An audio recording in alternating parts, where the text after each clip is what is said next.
it's about time that my own country recognised that our interests are best served by not being a member of this club. Most people in the UK thought we joined a free trade area, but this crisis demonstrates it is anything but that. While the UK has obeyed EU law to the letter, other countries are running a cart and horse through the rulebook. The level playing field is about as level as the decks of the Titanic after it hit the iceberg. We talk a great deal about violence against the people. We talk a lot about democracy. We've had a homicidal baboon in Zimbabwe now for years and we don't do anything about it, do we? We don't care because there's no money and there's no oil.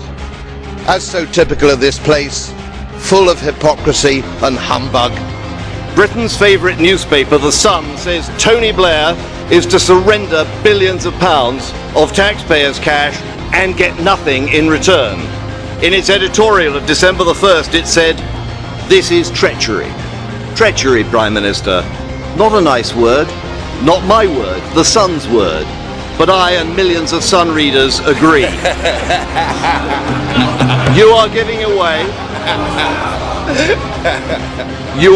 away a huge sum of money simply as a fig leaf for your failure. But it is not your money, it is not the government's money, it is our money, it is the taxpayers' money. Why should British taxpayers pay for new sewers in Budapest, for a new underground system in Warsaw, when our own public services are crumbling in London?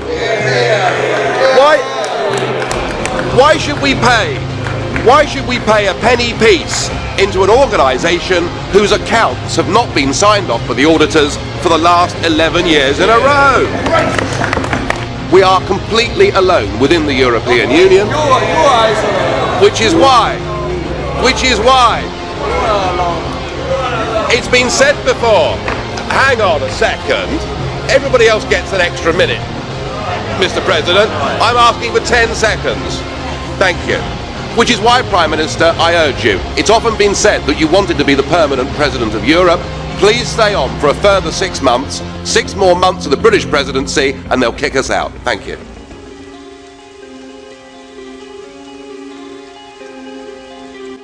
I mean, UKIP, I mean, it's just a sort of, bunch of... they're just trying to make a bit of mischief. I mean, as far as I can see, UKIP is a bunch of what? Well, fruitcakes and loonies and closet racists, mostly. We not only saved the world, saved the banks and saved the banks and led the way. You've told us that somehow you're the economic guru. You're the man that can save the world.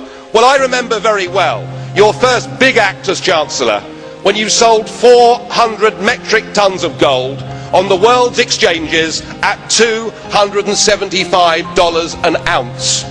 At today's valuation, that would be $10 billion higher. But it isn't just the fact you got it wrong, because we can all get it wrong. It was the fact that you announced in advance how much you were going to sell and on what day you were going to sell it. It was an error so basic that the average A-level economics student, even in these educationally devalued times, wouldn't have done. The other parties are proven chances. They can't be trusted with your money.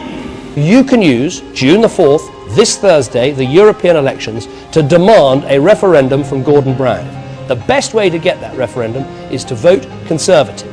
Don't you think all of us should have a say in the referendum that we were promised?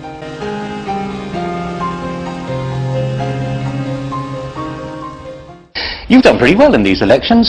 You must be pretty pleased. Yes, I think for a party like UKIP to come second nationally and to beat the governing Labour Party and the Lib Dems again, as we did 5 years ago, is a very pleasing result, especially as there was a whole mass of EU critical parties standing. You can't say anything about the immigrants because you're saying that but all these Eastern Europeans what are coming in, where are they flocking from? Just a sort of bigoted woman said she used to be Labour. That is what you said. She's not allowed to express her view to you? Of course she's allowed to express her view, and I was saying that. The problem was that I was dealing with a question that she raised about immigration, and I wasn't given a chance to answer it. It was a question about immigration that really, I think, was annoying. It was one of the most shocking images of the election, the tangled wreckage of a light aircraft, with UKIP's Nigel Farage trapped inside. He escaped in one piece, but with broken ribs, a punctured lung, and with fractures to his sternum. and spite. The worst of it was surviving the impact and being trapped in that wreckage, and I was suspended upside down in the wreckage, and then that horrible smell of petrol everywhere, you know, petrol in the hair and in the clothes, and then thinking, God, you know, we've survived this crash and now we're going to burn to death, and that was absolutely terrifying. It wasn't a great moment for UKIP. I mean, compared to the European elections where you get 16% and a lamentable 3%. 3% of the national vote and about 3.8% of the seats in which we stood. The first past the post system is a nightmare for UKIP. There's no doubt about that. I will go on absolutely determined to do my job, and I'll go on looking at a coalition government in Britain and realising that for Eurosceptics in this country, UKIP is now the only party they can possibly support. De créer cet embryon de world governance. You have the charisma of a damp rag and the appearance of a low-grade bank clerk. And the question that I want to ask, that we're all going to ask is, who are you? I'd never heard of you. Nobody in Europe had ever heard of you. I would like to ask you, President, who voted for you? And what mechanism? Oh, I know democracy is not popular with you lot. And what mechanism do the peoples of Europe have to remove you? Who the hell do you think you people are? You are very, very dangerous people indeed. Your obsession with creating this Euro state means that you're happy to destroy democracy. You appear to be happy for millions and millions of people to be unemployed and to be poor. Untold millions must suffer so that your Euro dream can continue. Views expressed by Herr Schulz meet the case. He is an undemocratic fascist. Mr. Bloom did not apologise then, and I call on him now to do so. And if he does not do so, he must leave the chamber. Yet again, there is one rule for Herr Schulz and one rule for everybody else. This is a disgrace. I have been re-elected to vote in this chamber by the people of Yorkshire, your own constituency I might add, with a democratic mandate which you do not enjoy, Mr. President, yourself, because you switched parties and they voted for the Conservatives. I have no intention of apologising. I have no intention of leaving this chamber. You must have me escorted out, sir. If the rules are that something is deemed to be an insult, a member is asked to leave, that's fair enough. But the anger, and I share that anger, is these rules are not applied evenly. Mr. Schulz regularly calls other people fascists, and when he's called one, the member in question is asked to leave. That isn't right, that isn't fair.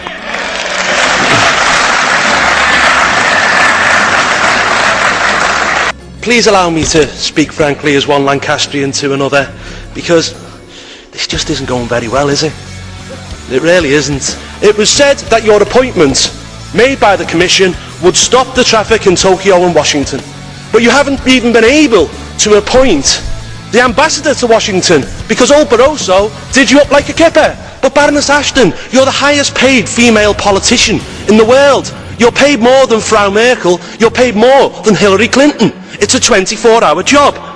Now, to top it all off, yesterday it was reported, let me finish please, yesterday it was reported that you've been provided with a Learjet to get 300,000 miles per year you're expected to do. That would get you to the moon, and most people now would like you to stay there. There is a new democratic revolution sweeping Northern Europe. It's not anti-European.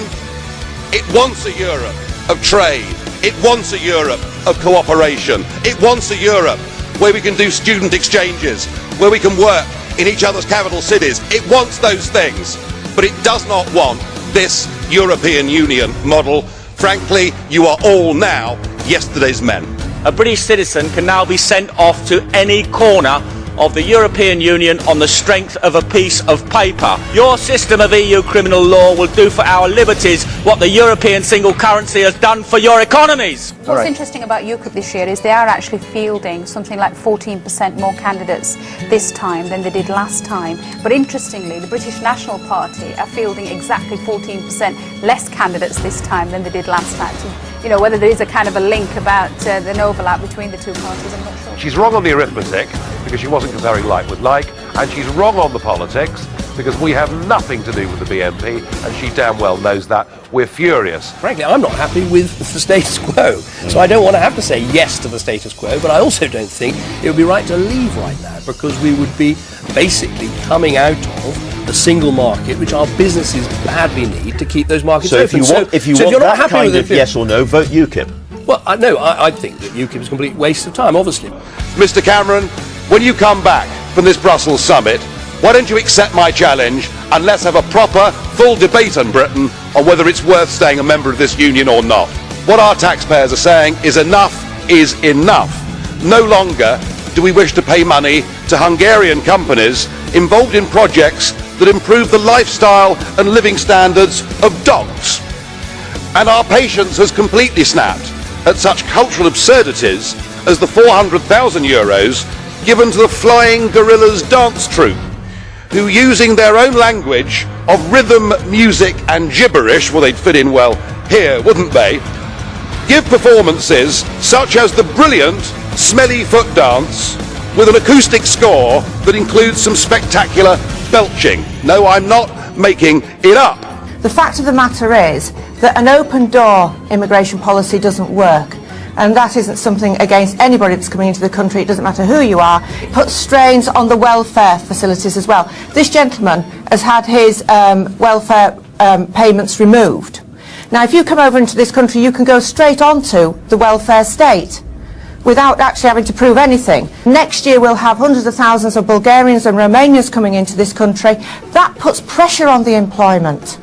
So I think we've got to address the problem. Never mind who did what and why they've done it. It's here, it's now, let's sort it out. The couple are claiming that their 3 foster children were taken from them because of their membership of the UK Independence Party. They've respected the culture from which they came, but they've also been doing everything they can to teach them English so that they can integrate and do well at school. Surely we need more people out there fostering kids like this, and I think the way this Labour-controlled council behave is an absolute outrage. The Nobel Peace Prize is awarded this lunchtime. It's awarded to the European Union, a decision not without some controversy. The last thing we saw with the EU was Angela Merkel going to Athens, people dressed up in Nazi uniforms, and a general feeling of mutual distrust, hatred and dislike that has grown up between Germany and Greece. And so I find it absolutely baffling. Given how well they're doing at the moment in the polls, do you regret using fruitcake and closet races as terms for UKIP? Look, when you're Prime Minister, you have to get used to the fact that in the middle of a parliament, you're going to have people going off in all sorts of different directions. And you've just got to focus on the job at hand. And people will judge us in 2015. But they're not fruitcakes, are they? Well, there are some pretty odd. We won't go into okay, all right. Pretty odd people. David Cameron says there are some pretty odd people in UKIP. What do you say to that charge? Well, compared to him and Miliband and Clegg, I mean, hands up, I'm odd. Very odd. Do you realise I actually had a job once? No, honestly. Really. I went out and earned a living. And then for 9 years, I ran my own company. And I employed people. I've lived and breathed and worked in the real world. Unlike those 3, who were a bunch of college kids, who went straight from Oxbridge into research offices and, frankly, have not really done a day's work in their lives. The facilities are at breaking point because of these people coming into the country, and nothing is being done, and there are hardly any locals there anymore because they're all moving away. You go down to Boston High Street and it's just like you're in a foreign country. It's got to stop. There's a rather kind of charming coda to this report which said actually the maternity unit at the Pilgrim Hospital had probably been kept open because of the increase in population. The Chief Police Officer of Cambridgeshire, your home county, 3 years ago, she said that in fact what was happening was that an intolerable strain was being put on policing, hospitals and schools in Cambridgeshire. And that's the common thing that people are finding.